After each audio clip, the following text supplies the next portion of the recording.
Instead of trying to figure out 25 different products to sell this holiday season, I'm focusing on just this one. And in this video, I'm gonna break down exactly why, using the same framework I used to help me go full-time with my laser business. First, for anyone that doesn't care and just wants to see what I'm selling, this is it. This is what I'm calling my dad coin. So it's a custom engraved brass coin targeted specifically to dads. Has your kids' names on the front, and on the back, a nice little message from mom and the rest of the family. Now, for those of you who are interested in how I came up with this product, we're gonna go over my framework and then we'll engrave an example coin. Let's start by running through the method I like to use when deciding whether or not I should pursue a certain laser product. If I'm thinking of something and I can't firmly place it into any of these categories that we're going to talk about, I just completely ignore it and move on to the next product. And I like to call this method the PPH method. So what does that stand for? The PPH stands for products that are either personal, popular, or helpful. I wrote a blog post a little while back, a really bad one, so don't read it, where I kind of run through this idea. But in the blog post, I called this method the PPU method, which was personal, popular, and utilitarian. But I dropped utilitarian for helpful. I think it's a better word to help make my point come across here. So let's start by breaking down personal. Whoa, that's gigantic. Okay, so a product would fit in the personal category if, number one, it can be customized with names, dates, or initials. The personalization makes it a one-of-a-kind type of product. They often mark significant life events, so weddings, births, memorials, graduations, anniversaries, you get the idea. The products that can strengthen relationships, so gifts between family members, friends, or loved ones. You can create a keepsake out of this type of product, so something people want to preserve or display. And most importantly, it has emotional weight beyond its function. The meaning matters more than what it does. So the key question you would ask yourself if you're debating whether or not your product falls in the personal category is, can I use this product to tap into an emotional or sentimental feeling? A red flag, if you were to be thinking about a product for this category and this comes up, you would want to think about this, is if removing the personalization drops the value back to the blank cost, it's a strong personal product. So for example, with the coin product that I'm going to be offering, if I were to take off the family names on the front of the coin and I was to remove the nice heartfelt message on the back from mom and the rest of the kids, well then I really just have a blank coin because I've removed all of the emotional and sentimental value of this product, and now it's just a $4 brass blank coin. And we are all, in the laser space, we're all very familiar with personal products, right? We see them everywhere. So anytime we're engraving something with somebody's name or someone's initials, cutting boards, keychains, pocket knives, all these things, those are products that fit in the personal category. Next, we need to talk about the popular category. So a product fits in the popular category if it's something that you repeatedly see on social media. So Instagram, Facebook, TikTok, your feeds are going to be flooded with these types of products. And there's often multiple different competitors all selling them successfully. So that's a really big point there, all selling them successfully. And so it's not just one person, all types of laser businesses can get in with this type of product. Customers are actively searching for it. They already know what it is and they're looking to buy them. They often have a proven price point. The market has already kind of decided what people are willing to pay for this type of product. And blanks are readily available, so suppliers will stock them most because they're the most popular. How would you validate a popular product? First, I would just use your eyes. You can always tell. But if you really need some help, you can search on social media. Do you find like 50 posts from laser businesses all posting this type of product? You can check on like Etsy or Facebook Marketplace. Supplier availability, can you find these types of blanks from many different suppliers? And another thing you can do is run a longevity check. So has this type of product been trending for 3 or more months, or is it kind of just like a flash in the pan type trend? So current popular examples would be leather patch hats, tumblers, cutting boards, slate coasters, acrylic night lights. The list goes on. Those are just the top 5 that I thought of off the top of my head. Tumblers is probably number 1 on this list. You cannot open a social media feed without seeing full wrap tumblers and custom tumblers being made. This product has the staying power of nothing I've ever seen. We've been making these for years and years and years, and the popularity just doesn't seem to be declining. So that is the number 1 example of a popular product. The key question you'd want to ask yourself when operating in this category is this kind of product already generating proven sales for other laser businesses? And a red flag would be if you have to explain what the product is or why someone would want it, it's obviously not a popular product. All right, moving down to the helpful category. I think this one's a little bit tougher to wrap your head around at first, but once I start talking about it, I think you'll quickly understand. So a product fits in the helpful category if, number 1, it solves a specific problem. So it makes a task easier, faster, or more accurate. It enables someone to create something else. So tools, templates, patterns, jigs, they get used repeatedly. They're not really for displaying. They're functional over decorative.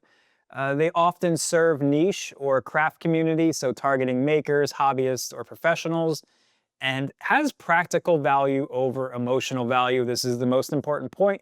People buy it because they need it and not because they love it. So how would you identify products in the helpful category? Well, you would ask, what does this help someone do? If you can't answer that question cleanly, it's not a helpful product. So often you would look for pain points in craft communities. What are people complaining about? What are they asking for? What kind of tools or aids do they wish existed? And you really want to think behind the scenes. So what would these creators need to help make their products? Current helpful product examples would be engravable blanks. This one, you don't see too much made out of laser, but you kind of do. Like if you were to go to any of the craft stores and you see the laser cut blanks for painting or making crafts, that's an example there. I added leather patterns and templates to the list because that's my specialty. So for anyone that doesn't know, if you've never watched any of my videos before, my main laser business is cutting acrylic leather patterns and templates, and I sell them to leather workers all over the world. So I fit firmly in the helpful category for my main business. Stencils for painters and crafters, alignment jigs, QR code stands for menus, inventory tags, price display stands, signage for retail and market. You kind of get the idea here. So the key question you would want to ask yourself is, does this help my customer accomplish their goal or make their own money?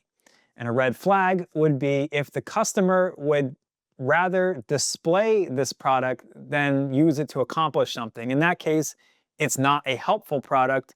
It's either going to be a popular product, a personal product, or something that doesn't fall into any of these categories at all, in which case I would ignore it completely. Now, between these 3 categories, there are scenarios where 2 of the categories can overlap. And I like to call that the 2 categories sweet spot. So products can often fit into 2 of these categories, but rarely all 3. I've never seen a product that would fit firmly into all 3 of these categories at once. But when a product hits 2 categories, that's where the magic happens. So let's look at an example here. So if I were to overlap personal and popular, what kind of products would fit into this section right here? Well, these would be things like the things we see all over our feed, right? Family names or initials or recipes engraved on cutting boards, engraved on slate coasters, initials or names engraved on pocket knives. What else is there? Tumblers and glassware. So Again, those are very, very popular products: tumblers, cutting boards, slate coasters, paired with a personal message. So again, that turns it into a sentimental product, an emotional product, because it has something that means something important to another person added on top of that popular product. So that right there is a great place to be for Q4. Again, we are in the holiday season. This is the gifting season. People are looking for emotional and sentimental products. So you might as well focus all of your attention right now to personal and popular overlapped products. However, we can find examples of products that are both popular and helpful. However, this is not really the area I would focus on for Q4 unless you already have something in mind or you already are running a business in one of these niches that we've talked about in the past. So like, for example, I sell leather patterns. I will get a boost for Q4. I still get the momentum of people buying for the holidays. But if I weren't already doing that, it's not something that I would pursue per se. So what are some products that would be in the overlap between popular and helpful? Well, think of things like, again, product display stands. So people are going to be doing a lot of craft fairs and booth displays and stuff like that. So they need little jigs and stands to display like their earrings and their jewelry and their goods. I'm thinking maybe something for displaying leather journals on a booth or something like that. QR code scanners for menus, for restaurants, things like that. Those are very popular. But again, they're popular and they're helpful. They're not very glamorous. What else could there be? Stencils for really popular niches. So like woodworking. Woodworking is massive, right? So people design router templates for people making things out of wood. I wish I started in that niche because that's much bigger than the one I operate in. Also for quilting, people make acrylic patterns and jigs for quilting, for alignment jigs, all types of things like that. So those would be an example of products that are both popular and helpful. But again, if you're trying to decide just for Q4, you want to get some sales going, try to think of the intersection between personal and popular. So let's wrap this up with a little explanation of why I chose this specific product and why I have faith that it will actually bring me some sales. So first, where does it fit into my framework? Well, number one, it is very personal. So I'm literally, very personal. So I'm literally going to be taking my customers' names, the names of their children, and engraving it into this coin. Maybe I'll add some space for birthdays too. I haven't decided on the final graphics yet. This is kind of just like a prototype run. And on the back, I'm going to allow them to provide a message that they can, give to their dad or to their husband or whatever. So that is a very, very personal product.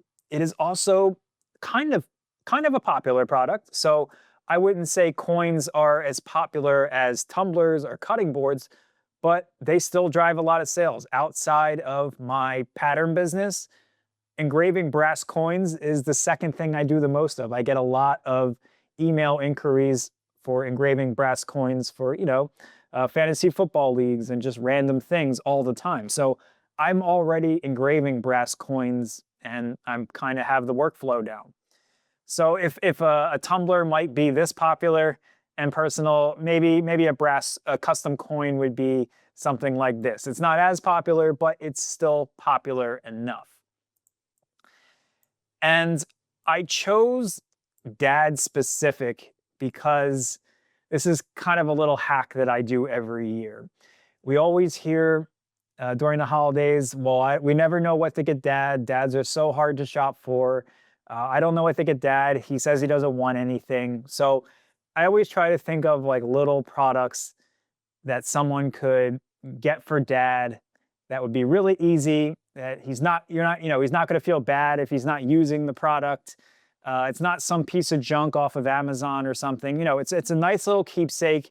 You can put it on a stand, display it on your desk at work or on your dresser or something. And it's just like a little keepsake about the family.